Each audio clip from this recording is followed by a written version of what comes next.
Good evening, everybody. Thanks so much for being here. It's a really exciting evening. I'm really excited about it. You'll find out why when you hear it, and when you hear Paul Miller, our guest speaker, speak about it. My name is David Plyler. I'm in the concert office at the Library of Congress in the music division, and I'm very pleased to introduce Dr. Paul Miller. He's a native of Poughkeepsie, New York, and he earned degrees in music from Vassar College and the Eastman School of Music. After studying in Germany with Stockhausen from 2001 until the composer's passing in 2007, Paul published several papers about Stockhausen's music and his eclectic theology in journals such as Perspectives of New Music, Music and Letters, and Opera Quarterly. Paul also is a well-known performer and educator of period string instruments, serving as principal viola with the Washington Bach Consort, you may have seen him there, and Opera Lafayette. And he's also on the faculty of the Tafelmusik Baroque Summer Institute in Toronto, Canada. A scholar of the viola d'amore, Paul recently published a new study about the instrument in the flagship journal, Early Music. Apart from these pursuits, Paul can occasionally be heard playing the electric violin in dive bars in Pittsburgh, where he lives. So you might want to catch that after this one. He held a prestigious Mellon postdoctoral fellowship for 2 years at Cornell University and currently teaches music theory and coaches chamber music at Duquesne University in Pittsburgh. Please join me in welcoming Paul Miller.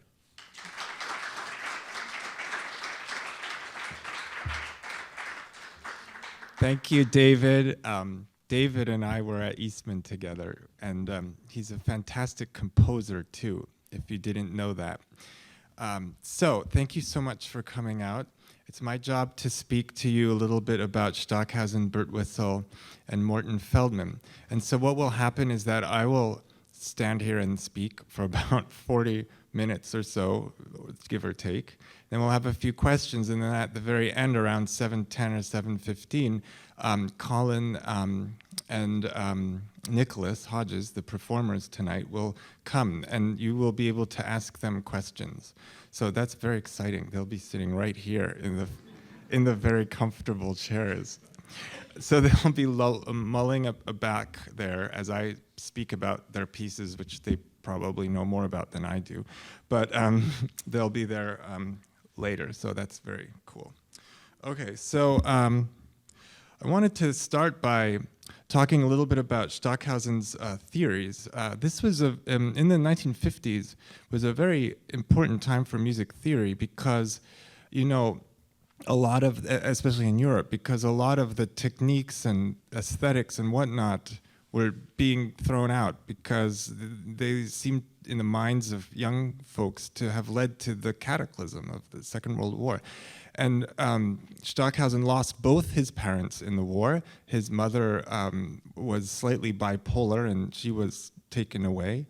And his father left for the Russian front in '44 and was never seen again. So like so many young people in the post-war Germany, Stockhausen was an orphan, and he worked as a parking attendant, and this is very interesting, Stockhausen also worked improvising at the piano for a traveling magic show.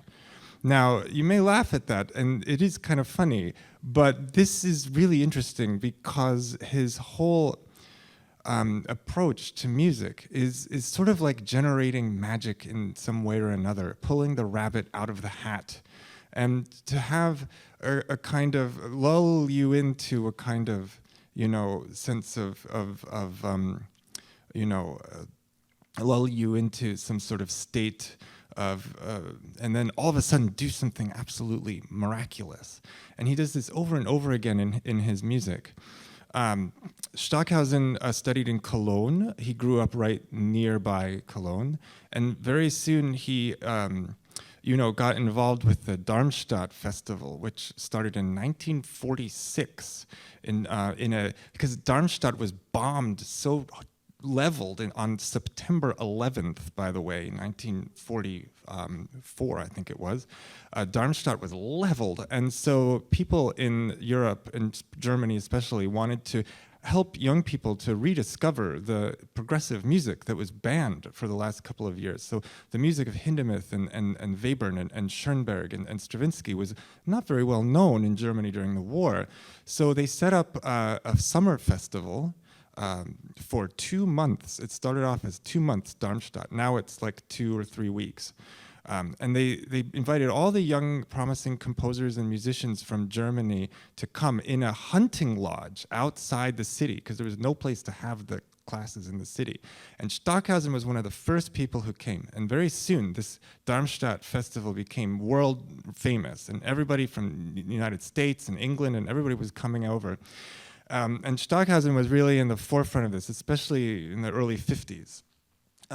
So one of the important things that he thought up early in his life was this idea of form. And I thought this might be a good way to sort of approach some of the two pieces that are on tonight's program. So he categorized what he called form into 3 categories: pointillistic forms, group forms, collective forms, and then in the second category, indeterminate forms, variable forms, polyvalent forms, and then over here, developmental forms, sequence forms, and moment forms. Now, these categories are a little bit different from what we traditionally associate as form in your like typical music history or music theory class. Because what we typically think about as form is binary form, AB, or a ternary form, ABA, or sonata form, or rondo form, or things like theme and variations.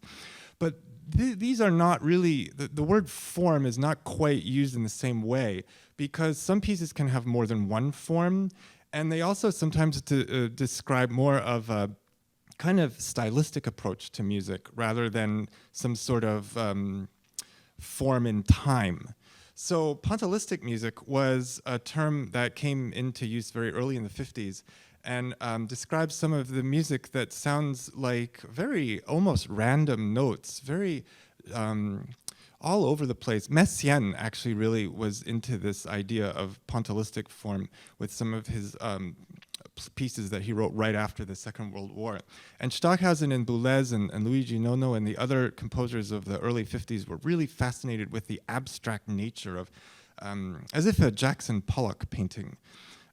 Group forms. Now, group forms are interesting because Stockhausen grouped his first 4 piano pieces into that category. And this is all a perceptual category. Stockhausen argued that when you listen to a piece of music, of his music or of Boulez's music or a piece of progressive music for the 1950s, then you would naturally group things into perceptual chunks. And so the process of grouping was both something that the composer could form, but also that the listener was able to generate him or herself. So that means that the listener really had a big role in forming the perception of form. Unlike earlier forms where a piece was in a form and you were supposed to get it, right? You were supposed to know it or not know it, and when you knew it, then you knew when the exposition ended and the development began and all of those nice things that we're taught in school about music form. But for this new approach, it was the listener that had a part in really the perceptual nature of the whole thing helped to generate form. So one of his early real masterpieces, Gesang der Jünglinge, or Song of the Youths, is one of Stockhausen's examples of collective forms. And also this amazing orchestral piece called Gruppen, where segments of the piece just are more sort of strongly delineated. And so Gesang der Jünglinge was a kind of prequel to Kontakte in that it involved a boy soprano and a lot of electronic sounds. And the idea was to sort of chop the boy soprano's voice up and to have 7 different levels of intelligibility of the text. Stockhausen wanted this piece, Gesang der Jünglinge, to be performed in the Cologne Cathedral because the text comes from the apocryphal book of Daniel about the fiery furnace. And it was not performed in the Cologne Cathedral until 2013. They didn't think it would fit there, but anyway, and they're now a little more enlightened over there. Now, we can skip some of these, but I wanted to tell you about variable forms. So this is a little interesting because I wouldn't actually think of piano piece 5 as a variable form. So well, actually, let me explain what he meant by variable form. These are forms that the notation is somewhat ambiguous. And so the performer, him or herself, actually determines the length and the sort of proportions somewhat. And I'll show you how that happens in a moment. And so this was a way to harness the inherent error that performers make when playing difficult music that's very complex. And so actually the inherent error that a performer will make in timing is harnessed as part of the compositional kind of procedure. And what I'll tell you also a little bit about is moment form. And Kontakte is grouped in this idea of moment form. So moment form kind of takes group form one step further. So in moment form, the idea is to compose self-contained moments of music, which are allegedly could be independent in and of themselves. It's kind of like a mobile, like one of the mobiles you see where the form keeps changing, but each piece of the form could actually stand on its own. And the strictest version of moment form would simply be a number of segments that follow each other without any relationships whatsoever between the moments. But in practice, Stockhausen interwove the moments so that certain moments influence others over time a little bit. Some of Stockhausen's moment form pieces can actually be rearranged like a mobile. So Momenta, which is the great big Kontakte-like piece that Stockhausen wrote, you can actually rearrange the sections and perform it in different configurations, and it's fine. Kontakte, though, is performed always from start to beginning. The moments are set. But the different moments, and there's 14 of them, they do kind of interpenetrate each other a little bit. Okay, so so it's quite interesting that the idea of the form is not mutually exclusive, and that content, particular musical content, could actually fall into more than one of these types of form for Stockhausen. So these forms are actually much debated in the scholarly literature on Stockhausen, and some people want to really nail them down really precisely, but I like to think of them as kind of, there's gray areas that quite interesting perceptually to say, well, what's group, what's moment, what's pointillistic, how do they relate to each other? And it actually can often cause for some really interesting conversations in graduate seminars. Okay, now let's listen for just a moment here. So what Stockhausen said now, this idea of variable form, he wrote, "In the genesis of variable forms, I sought to compose indeterminacy relationships and to accommodate the relative indeterminability of the performing musician, to extend quantitative measurement, which uses technical means, clock, calibrated, tuned, instrumentarium." It's an imperfect translation. "Through the use of a series of qualitative measurements based on perception. The problem is not just to replace processes that are fixed in measure and number with less determinate variable processes, but rather to use both, each complementing the other according to context." So you see at the beginning of piano piece 5, these grace notes. Now, grace notes don't have much meaning apart from their context. Now, in a Baroque piece of music, we have very explicit instructions by writers of the 18th century to say how long a grace note is supposed to last. And most writers of the 18th century actually say that the grace note is supposed to last longer than the main note.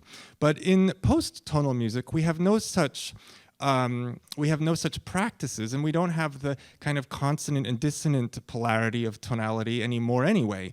So how long do the grace notes last? Well, it's really up to the performer. And so Nicolas Hodges is actually going to be composing this piece in a way before your eyes tonight, kind of the way a magician composes a show in front of your eyes. So let's listen to this little excerpt. Now, before we listen to it though, I wanted to bring one more interesting point out. This piece has a lot of long notes.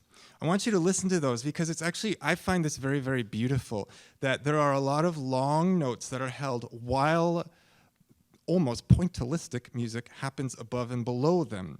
And in fact, one writer described this piece as a kind of recitative-like piece because of all these long notes. So that's something you're going to notice and may enjoy. So let's listen to this opening here. I can only play a few seconds so that we don't violate anyone's copyright laws here. So here we go.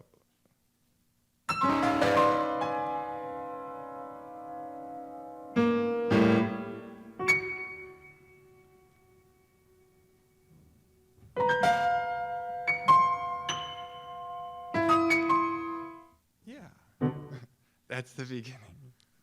Now let me play you another part of this piece. Now later on it sounds almost like a scherzo, and it certainly sounds more pointillistic. So I extracted this little gem here. I think it's worth hearing a little bit of it.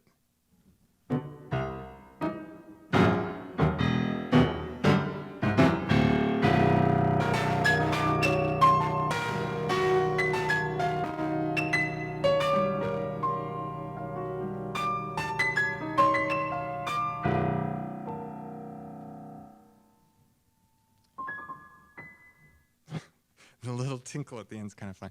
Yeah, with the sound is not so great here, but it's you can still hear it. Yeah, that's a very memorable moment later on in the piece. Now, quickly before we move on, the structure of Piano Piece 5 is very interesting. It's based on a set of 6 tempos, but because the music is very abstract, it's hard to hear the tempo changes, and because of the variable nature of the grace notes, it's hard to hear tempo changes. But one writer, Jonathan Harvey, who is a very incredibly talented writer in England in the 1970s, a very big fan of Stockhausen's music. He wrote a whole book on this stuff. He provides some very useful ways to listen to this piece. He realized that in the 6 sections, each of which is in a different tempo, these 6 sections contain this many quavers, which we know are eighth notes in American English. But there are certain proportions set up, and that each section, if played exactly according to the metronome marking, lasts this long. And that one very useful way into listening to this is that each section has a different average number of attacks per second. So there is a kind of arch that you can follow where the densest section happens in the 4th section and the least dense section happens at the end. So these sorts of measurements are quite useful to kind of help sort of craft a hearing of this piece. And it's a challenge to the listener to invent a way of listening to this music, which is so different from what we are used to. Okay, on to Kontakte. Now, Kontakte, so what happened was that Stockhausen began, of course, as a student writing instrumental music, and then he went to the West German radio, which had a whole lot of new technology lying around, because the Americans wanted to put all the newest radio gear in Germany to denazify the Germans and set up, regional broadcasting networks that would produce culture and news and provide a forum for this fledgling democracy, because finally people came to their senses and said, we don't want this to happen again. And so they helped set up public media stations. And the West German radio in Cologne received a lot of the latest and greatest electronic gear and sued. Composers were realizing that they could jigger the stuff and make electronic music out of it. And it was a fascinating time in the late 40s and early 50s, because all of this stuff had never been heard before, and people were becoming very creative with it all. And so Stockhausen went almost every day in this time, he went to mass at the Cologne Cathedral and then walked across the Domplatz. If you've ever been to Cologne, you know that right across the Domplatz is the West German radio studios. So he was there a lot working on his electronic music. And he made a lot of fascinating inventions. So one of the most spectacular things about Kontakte is that it is really one of the first, if not the first, piece in quadraphonic sound. And so you will see in the hall 4 loudspeaker arrays set up. And so Stockhausen, Gesang der Junglinge is a quadraphonic piece, but the sound movements are quantized. That is to say, one sound will appear in one loudspeaker, and then it will just jump to another. But in Kontakte, Stockhausen wanted to move things around.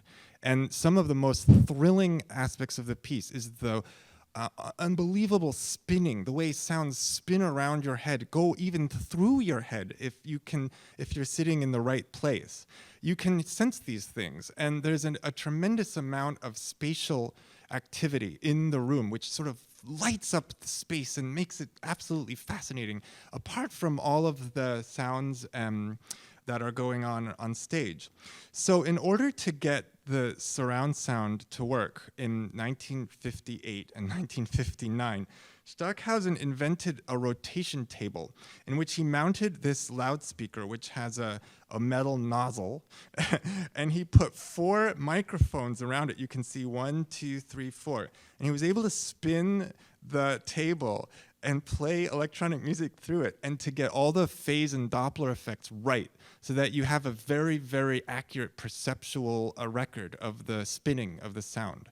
So it wasn't synthesized in any way because you couldn't do it. I mean, you could fade sounds out, but then the phase and Doppler information wouldn't be encoded in the sound, and it would sound somewhat artificial.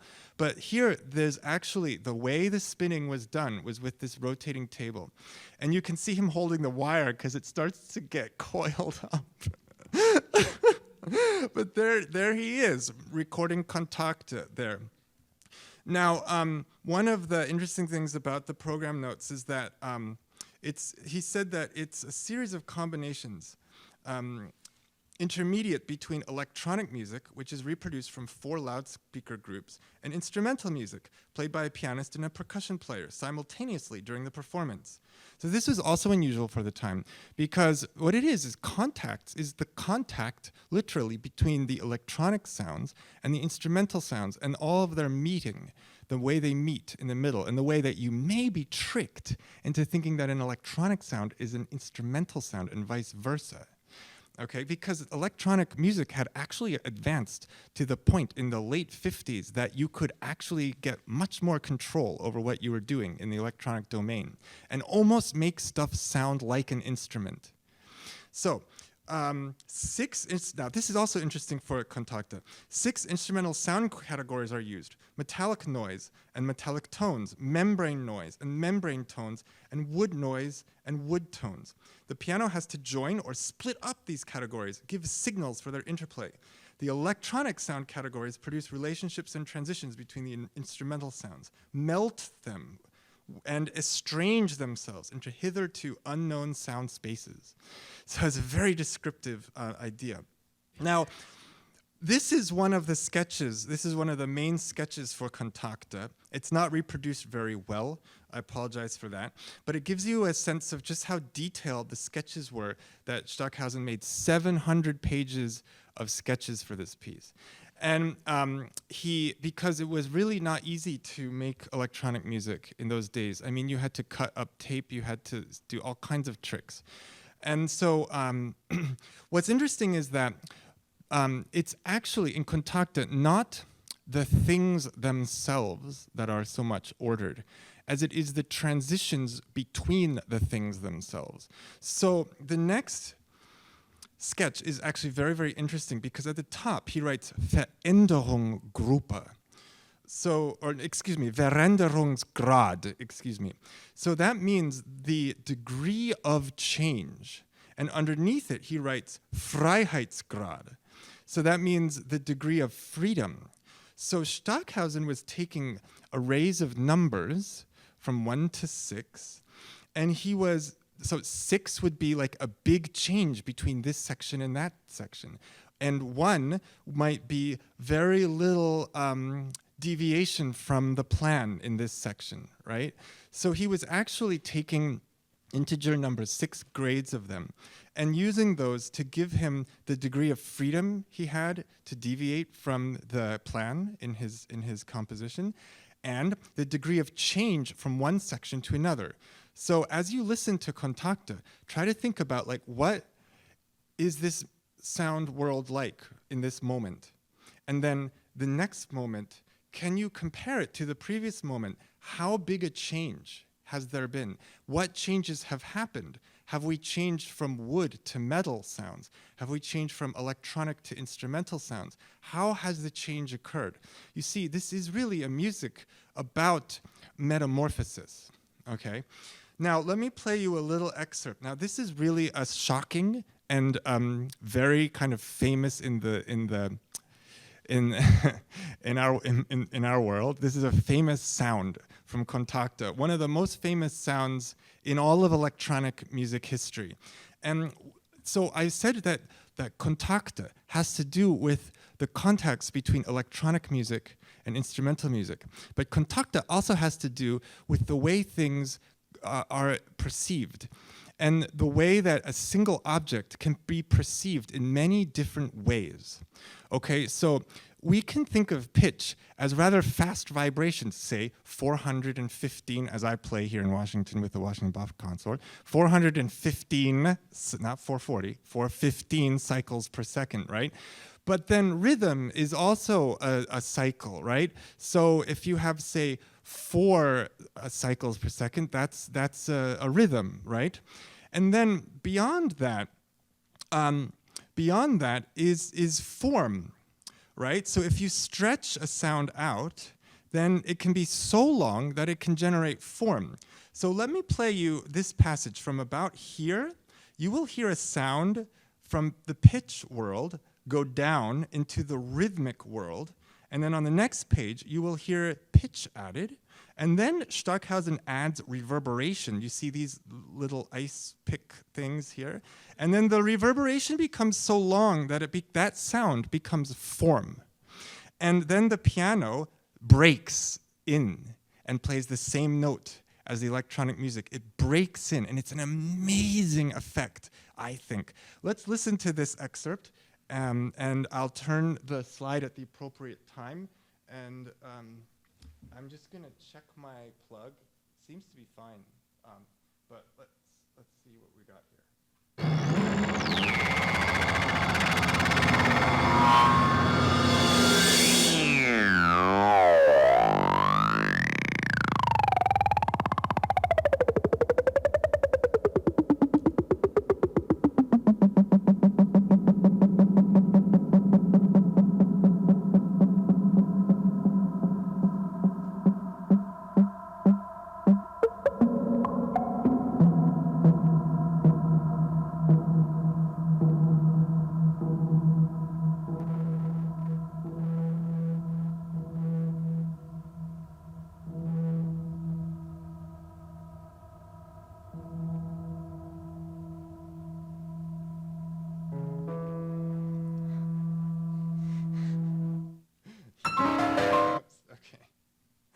All right, so that's 17 minutes through the piece. It's a little more than halfway through the piece. So it's a long piece, but you'll never, I mean, this was the kind of moment when I had as a young guy in Germany when all of a sudden it was like, are you kidding me? Is that for real? And nothing ever really sounded the same again. Okay, so now I'm going to say a few things about Birtwistle and Morton Feldman. So Birtwistle, born in the 30s, so just a decade or so after Stockhausen, and grew up in the north of England and studied clarinet in Manchester. Now, in those days, Manchester was this bit of less, you know, all the much of the new music was happening in London, but Birtwistle was aware of what was going on in London, and he and his friends brought a lot of the new music that going on in London and in Europe up to Manchester, and they performed it and studied it and really learned a lot. Birtwistle finally, after his service in one of the British bands, he played like we have the Marine Band here, you know, all the great folks we have here in DC. That was Birtwistle for a little while. He then pursued a career in composition. And he worked in London for a bit as a student and heard Boulez and Stockhausen quite a lot and became really interested in their music. He sold his clarinets and devoted himself solely to composition and got quite a few works out and finally got a job for a little while in Princeton, New Jersey. So he spent some time there at Princeton University. And that was really when things got really big for him because he wrote this opera called Punch and Judy, which was premiered in Aldeburgh in 1968. And Punch and Judy is like considered one of the great, like one of the most revolutionary operas of the 1960s, of the second half of the 20th century, except for Birtwistle's other opera, which I'll tell you about in a sec. Punch and Judy is one of these non-narrative operas that has as its subject this violent puppet who kills people. And Punch and Judy is made up of 100 or so of these little tiny non-narrative structures. Some of them Birtwistle calls weather report. I mean, it's a kooky but somehow brilliant piece of music. He actually, Birtwistle also spent some time in Boulder, Colorado, where I worked for a little while at the University of Colorado, in which he studied Schenkerian analysis. And at that point, he decided Schenker was not for him, and he never looked back. And then he also, at that time, kind of rejected a lot of the serial ideas from Webern, which set Stockhausen on fire. So although Birtwistle and Stockhausen are sort of just about 10 years apart, Birtwistle is a much different composer because he really didn't buy in wholesale to the aesthetic of Webern and whatnot. Although he was very influenced by Varese and Stravinsky, the way all of the composers of the time were. One of the other big works of Birtwistle in the 80s is another massive opera called The Mask of Orpheus, which is a stunning, bizarre piece of music. Birtwistle was very influenced by Greek myth. And this, of course, is the Orpheus myth. But it is, again, a very non-narrative kind of opera in which all of the players wear masks, and they're all male, so they have to be male voice types. And so it's very much hearkening back to classical times. And a lot of Birtwistle's music has classical Greek themes. Not so much the pieces on tonight's program, though. This one, Variations from Golden Mountain, Boozy and Hawks was kind enough to send me scores of these two pieces. I have to thank Boozy and Hawks. They were extremely nice to me. Birtwistle drew this little doodle on the title page, even with a little boat. And of course, Golden Mountain is an allusion to the massive work of J.S. Bach, the Goldberg Variations. The Goldberg Variations, that's the Golden Mountain, right? That's it, Goldberg. But it doesn't really allude, this piece doesn't really allude to Bach's style or technique very much. It's just a kind of virtuosic set of piano variations. Unfortunately, I don't have a recording of it, so all you can do is kind of see a little bit of the score. This looks to me like a theme.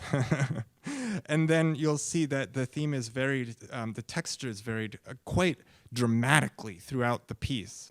And so one thing you may want to try to listen for are these dramatic variations in the texture. So it goes by quickly. So it's definitely not on the scale of the Goldberg Variations. It's only a few minutes long, whereas the Goldberg Variations is, almost an hour, right? So the end is very interesting. It becomes almost pointillistic in the Stockhausenian style.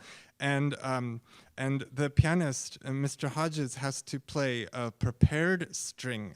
So you'll hear a little John Cage love note at the end, because John Cage really pioneered this idea of sticking things into the piano and making rattles and blams and all kinds of fantastic sounds out of the piano that nobody knew existed but are absolutely fascinating. So it kind of has this brilliant virtuosic culmination at the end of the variations on the Golden Mountain. Listen for that prepared piano. And look at this. I mean, poor Mr. Hodges, although he's very capable of doing this, has to read 4 lines at the same time. It's quite a piece. So then also, I'll say a few words about Entrada. Now, nobody except the performers and a few privileged few have heard this because it's the premiere tonight, which is amazing. We have a premiere in Washington, D.C. I mean, of course, this place is remarkable for that. You know, you're just out there, you can see all these amazing manuscripts we have. And we have, I'll tell you a quick anecdote about Stockhausen. We have the only, in here, just across the street in the Madison building, we have the only manuscript of Stockhausen outside of his own archive in Germany. And I've been to that archive. It looks like a bomb shelter. Like if there was, God forbid, something happens, and it's becoming increasingly likely, unfortunately, then the whole Western civilization would be destroyed. But we will have Stockhausen's manuscripts. And so I've been to this thing. I mean, I've never seen anything like it. It's like this stainless steel bomb shelter anyway. So all the manuscripts of Stockhausen there. So rest assured, they will be safe. But the only manuscript of Stockhausen's that is not there is across the street. It's several pages of piano piece 8. Now, what is remarkable about this is that Mr. Moldenhauer, who is a great benefactor to the library and also a great scholar, he wrote a book about Webern, and he was an avid mountain climber, and he lived in Seattle.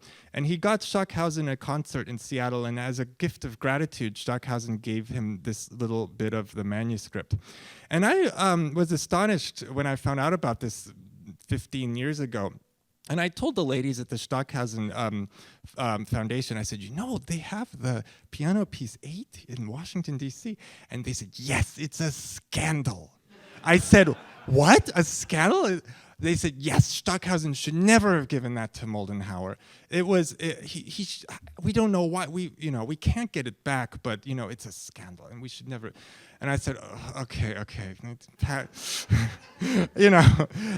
Of course, we also have some very amazing things by Boulez across the street. I mean, it's just one of the great things we have in this country. So we now have commissioned this piece, Entrada, by Birtwistle, which is a very worthy successor to some of the great things we have here. And Boozy was kind enough to send me the copy of the manuscript. And it's hard for me to form a precise idea of what this piece is without hearing it.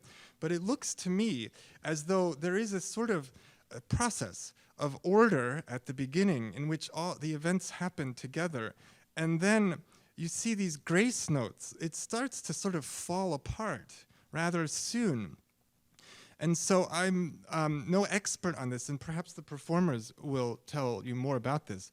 But it seems to me that by the end, there's something quite remarkable at the end. Now, from what I just learned a few minutes ago from Mr. David Plylar, Mr. Birtwistle was going to compose more, but he didn't get a chance to, which is why it says 2 xylophone, because there's no xylophone in the piece. But the next segment, which is yet to be composed, maybe it will be the Allemande or the Courante, I don't know. But the Entrada, is usually in place of an overture or a prelude.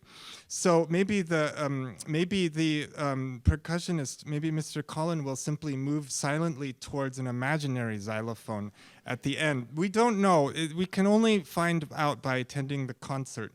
So, but I noticed something very interesting, which is that at the end, it says accelerando for the percussionist, and then rallentando, independent, for the pianist. And so the parts start to fall apart, not just rhythmically, but also temporally at the end. And so I don't know what's going through Mr. Birtwistle's head. I can barely tell what's going through my head some of the time. But the thing is that it may very well have occurred to him. It's very speculative that it's a metaphor for the way things fall apart in our times, and perhaps the next segment will give us the next part of this narrative. A few last words on Morton Feldman. Morton Feldman was a son of Jewish Russian emigres. He grew up in Brooklyn, New York, and for most of his life he taught in Buffalo, New York. He also was in California for a while, and he lectured at Darmstadt in the 1980s.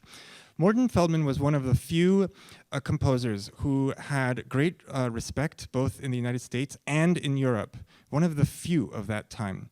And he really wrote some fantastic music, often music that was it would seem empty and quiet and moved extremely slowly, but music that had a kind of brilliance to it, that a shimmering kind of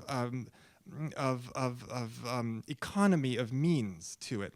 And Feldman wrote this piece, The King of Denmark, in homage to a urban legend that the King of Denmark, Christian X, during the Nazi times, the legend was that the Nazis were going to make all the Jews wear the Star of David. And the King of Denmark says, well, we're all going to wear Stars of David, and if you want to deport the Jews, you're going to have to deport all of us too. Well, it's a little bit, you can see why this story appealed to Morton, and indeed the British used this as a propaganda tactic towards the end of the war to sort of revive the spirits of many folks. Now, the fact is that the King of Denmark, the Nazis never made the Jews wear the Star of David in Copenhagen or in Denmark.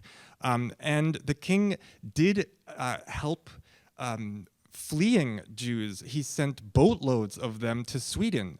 And privately, he was very, very much against the Nazis. There didn't seem to be much he could do about it, but he did not wear the Star of David, but he threatened to.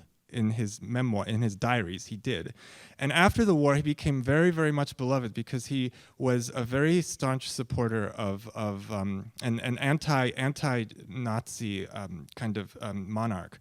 And so this piece was kind of written in homage, and I think it's fascinating because if you look at the performance directions, you'll see, I think it may be the second or third one down, it's the third one down. It says, all the instruments are to be played only with the hands, not with any mallets. And so I think it's a very stunningly beautiful and deeply profound statement on what the hands are able to do and what bare hands can accomplish. And I think that also the hands of brotherhood and the hands that embrace the other, you know, I think it's kind of like making music from your bare hands is kind of one of the most profound things. Of course, Mr. Hodges does it all the time because he has to. He plays the piano. But percussionists generally use things to hit things with, right? That's one of the big appeals of percussion playing. You get to hit things. Stockhausen once told a story that when he was a child, he wore an apron with a pocket in the front.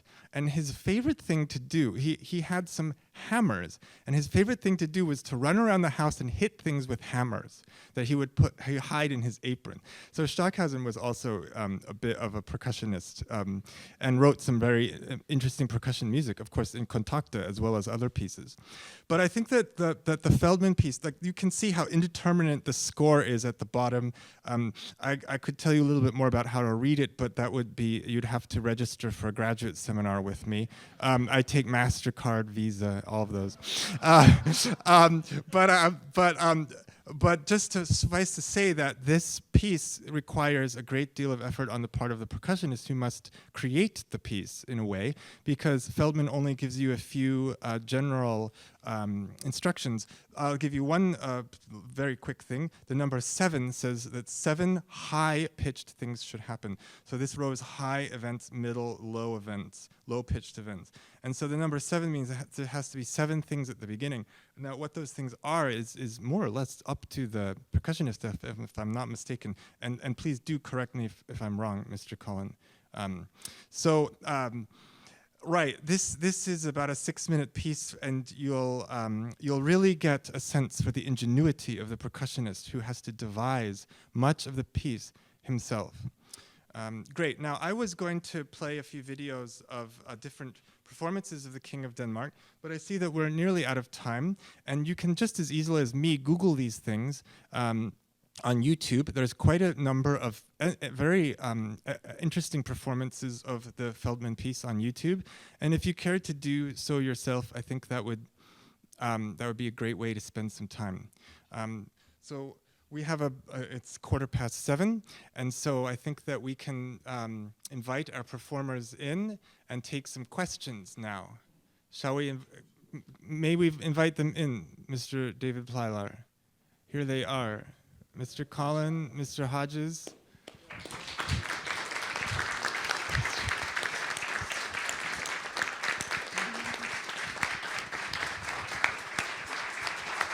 Hello.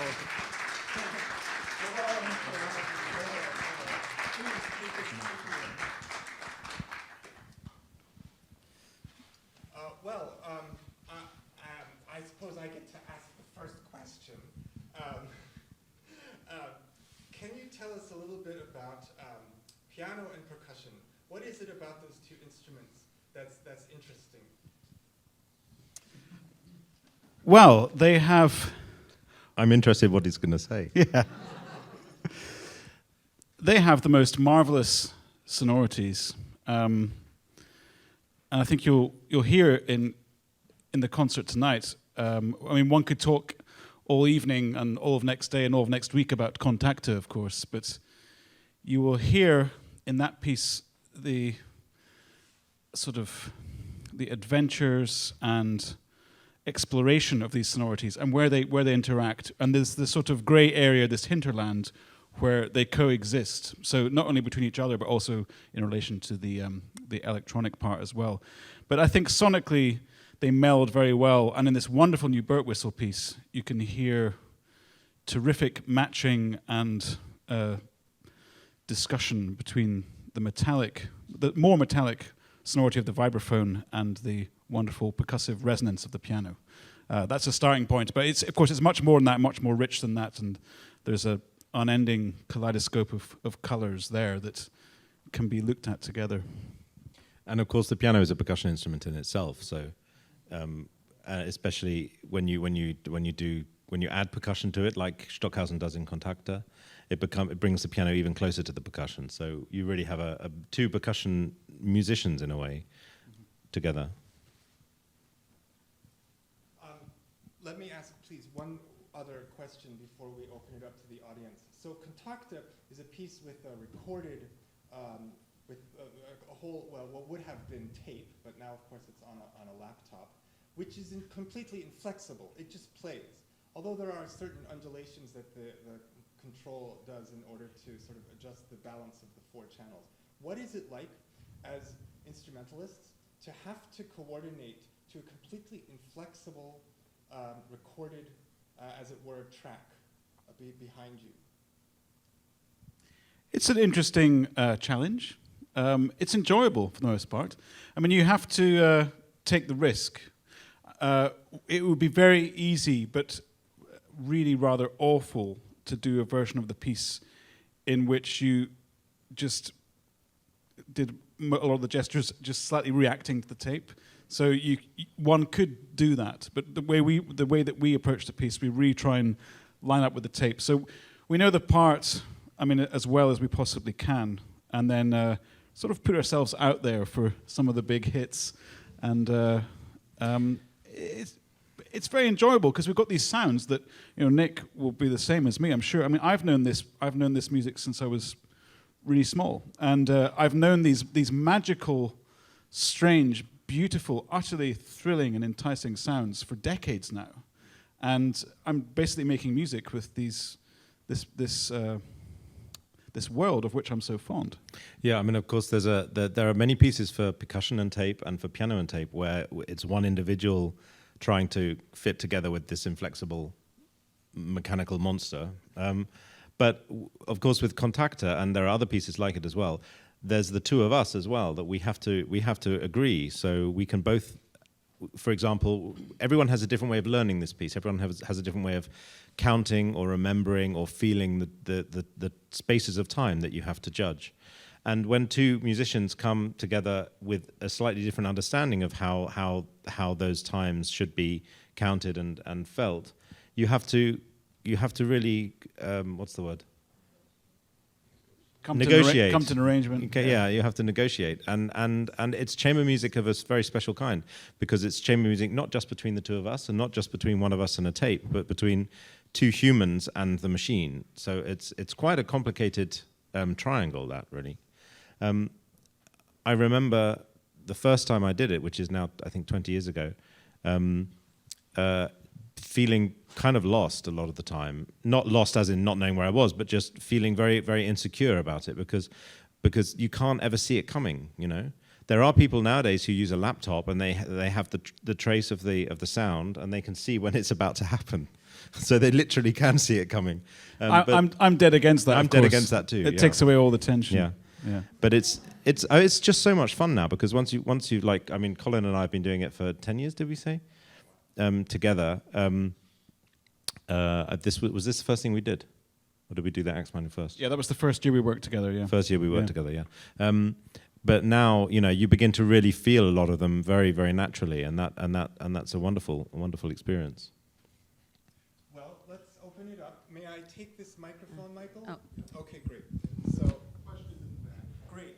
Oh, you have a microphone. Great. Okay, go ahead, please. So I wanted, if you would, to comment on the selection of the pieces and their order in the program, and how you see the connectivity, and perhaps also the degrees of the improvisational opportunities that each affords you. I'm just curious as to the order and the grouping and the musicianship of these pieces.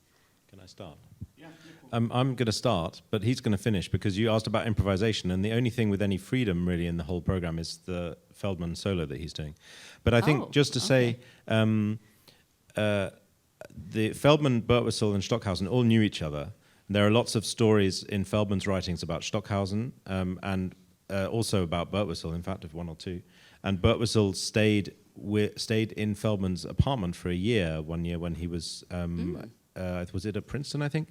When it was some sort of teaching exchange thing, and Feldman was away and Birtwistle was in his place. So there was a very strong connection between those two personally, and also between Feldman and Stockhausen. For example, Feldman tells a story about how he was played by the Philharmonic in New York, or somewhere like that, and Stockhausen happened to be in town. So Stockhausen came and he sat next to Feldman, and when the piece was played, Stockhausen stood up. It was Feldman's piece, and Stockhausen stood up to take the applause. So, and Feldman there was always this battle between the two. Stockhausen, for example, said, what is your secret, Morty? What is your secret? And Feldman said, I don't push the sounds around. And Stockhausen said, not even a little bit. So there was this thing between the two of them. They're very, very different characters, but I think both of them recognized in the other one something very important, which is that they're very profound artists. They're not people who've just grabbed hold of a style and churning out stuff in a style that they've learnt about, or that they've been influenced by someone. They were both really originals and really artistic, very, very original artists. And Birtwistle as well is someone who, although he has a lot of relationship with lots of different music, he's really an original as well. So we have here three originals who, working at the same time, who are friends with one another, or at least flirted with one another in a certain in their friendships, but nevertheless produce quite different music, all within the same atmosphere. I mean, we're not going to hear minimalism or neo-romantic music. They're all avant-garde composers, but still, it's a very interesting threesome, these three composers. So maybe you could talk about the Feldman a bit and what you have to do in that. Sure, and then quite specifically how we designed the first half for it hopefully to work for you. And also that was in conjunction with Harry. When we were designing the program, we asked him what composers he would be interested for his music to be heard alongside. Mm-hmm. And Stockhausen and Feldman came up very quickly in that conversation when we visited him last. So that's why we've presented the first half as it is, and it's going to be a suite of pieces. And because the Entrada is so rich and really it feels like it's called Entrada, but it also feels like something of a departure for the composer. We've been talking about how new and unfettered it sounds, and it's quite a remarkable piece. Because there's a big older piece from I think 2001 called the Axe Manual, which was written for Manny Axe, and which we've also played a lot together, and which we both worked with Harry on. And there's a huge difference. It's a completely different world, this new piece that you're going to hear the premiere of tonight, and the Axe Manual from 20 years ago. So it's so nice, you got to hear it twice. Well, I think So, that's and wonderful. then we designed something that would take you on a cyclical journey from the first, what will effectively tonight be the world premiere of Entrada, through some music that tangentially is related to it in some ways. I think it's a good journey. And that picks up Stockhausen Klavierstücke, another Birtwistle piano work, and then The King of Denmark, which you will hear just before we reprise the Entrada. And what I've tried to do in this version of it, I played it only once before, and that was some time ago, and it was not in any particular context. But in this new version that I've worked on, what I've tried to do is actually, because we built a suite of pieces in the first half, and we're also heading towards the symphony, if you like, the Kontakte in the second half. I've tried to make a version that actually, in a small way, sonically, will set up Kontakte. So I'm using some of the instruments that are used in Kontakte, such as the tuned cowbells, and the krotals, and the tom-toms, and the same cymbals and gong as you will hear in the Kontakte.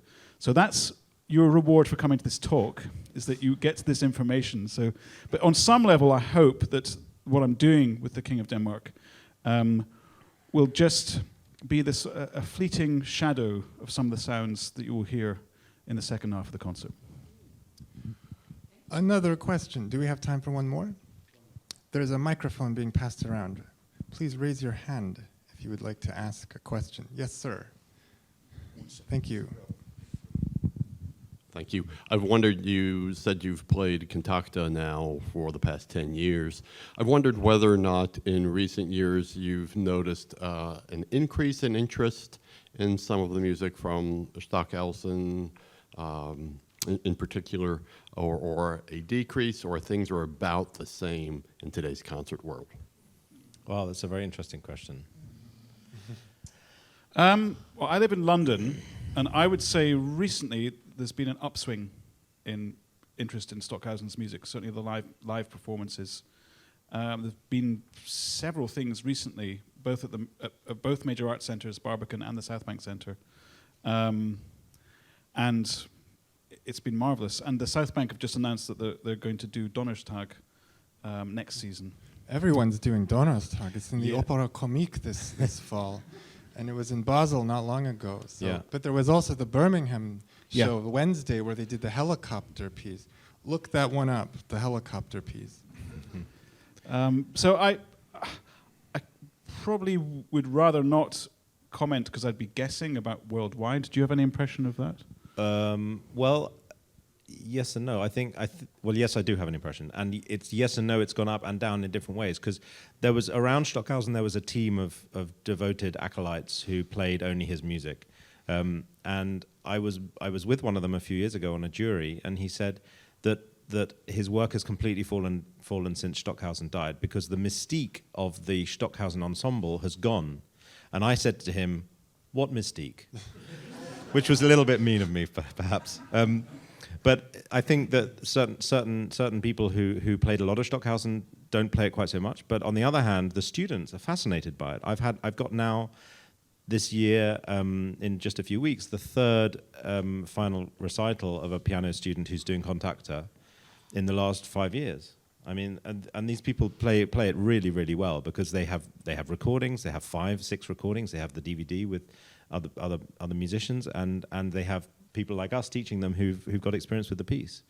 And the younger generation, the generation in their mid-early 20s, they eat this stuff up. They eat it for breakfast technically as well. I mean, they can do it standing on their heads. The same goes for Feldman. I mean, one thing to say about Feldman that's quite important, I think, is that when he passed away in 1987, his music was very little recorded. There was just, I think, 2 or 3 LPs. And he was really an edge case in a lot of ways, internationally at least. But he's someone who benefited dramatically from the compact disc, however you want to say it, because his music being so quiet and often long in duration really benefited from having 80 minutes of time where you could just sit there and listen to this very quiet, gentle music that would last a long time. And I think Feldman has had this huge upswing. One of the reasons he's now so famous is actually because of the CD and because so much of his music was recorded, and it's such a good way of appreciating his music. And I think that process continues. There are now multiple recordings of virtually every Feldman piece. Because this relationship between his music and the recording medium is so powerful.